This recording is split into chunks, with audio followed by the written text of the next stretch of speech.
Olá, meus amigos, aqui é o Padre Guilherme, mais uma vez na alegria do nosso encontro diário de reflexão, de meditação do Evangelho, da Santa Palavra do Senhor, para esta quarta-feira, dia 28 de junho, dia em que a Igreja se lembra de Santo Irineu. Santo Irineu é considerado um dos últimos, pastores aí do tempo apostólico, porque ele foi educado por São Policarpo, que foi discípulo de São João Evangelista. O Santo Irineu é alguém que viveu uma consagração de vida e que combateu dificuldades que às vezes se apresentavam na vida da igreja por influências de pensamentos que deturpavam o conteúdo da fé.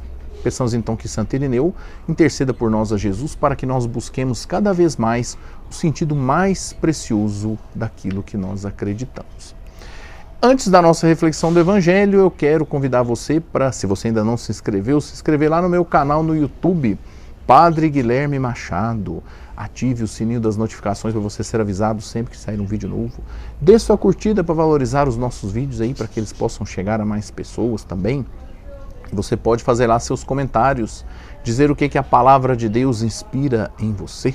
E também pode acompanhar estas reflexões das minhas páginas do Facebook, do Instagram, no programa Gotas de Amor da TVI de Pará de Minas, e você que está ligadinho comigo aí todos os dias também na Rádio Alfa de Itatiaiuçu.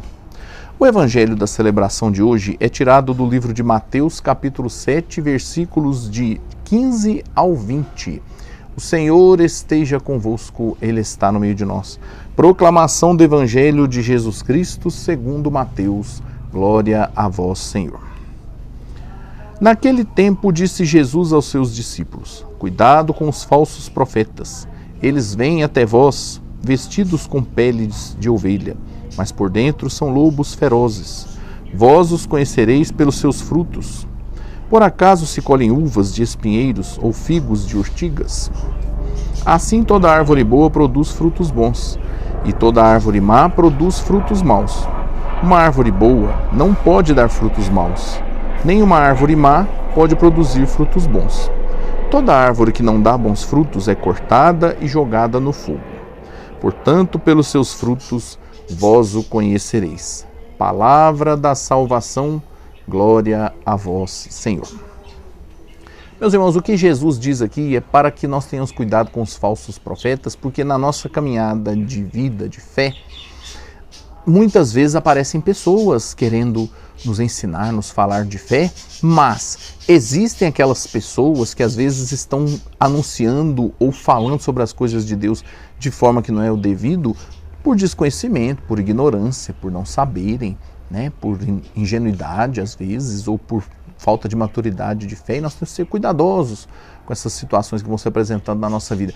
Mas existem também aquelas pessoas que têm intenção negativa, intenções ruins, que querem se aproveitar da fé para ter algum benefício, seja ele ter importância ou se considerarem queridos, ou às vezes até outros interesses materiais, como a gente vê às vezes em algumas situações tristes. Mas é preciso ter cuidado. Na nossa caminhada de fé, nós temos que buscar em Deus uma sabedoria, um entendimento, para que nós possamos perceber a verdade de Deus que se apresenta a nós em Jesus. E o que Jesus diz aqui é interessante, é possível se conhecer uma árvore pelos frutos, é possível perceber algumas situações assim.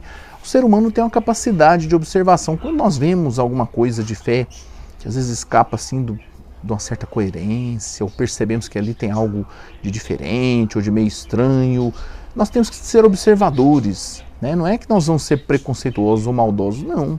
Nós temos que ter uma certa atenção, temos que ser atentos para perceber a verdade de Deus, porque o ser humano, isso é muito interessante, quando estudamos na teologia, o ser humano é capaz de Deus. O que significa isso? O ser humano tem condições de perceber as coisas de Deus, porque existe no ser humano esse entendimento, essa capacidade de observação, de ver aquilo que está certo ou não está.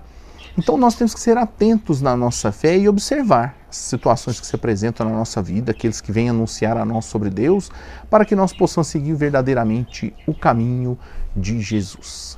E eu peço a esse Deus amoroso e misericordioso que derrame sobre você e sobre a sua família a bênção do Pai, do Filho e do Espírito Santo. Amém. Amanhã, quinta-feira, Nosso encontro aqui já está marcado para que nós possamos seguir em frente nesta 12ª semana do tempo comum e eu te espero até lá.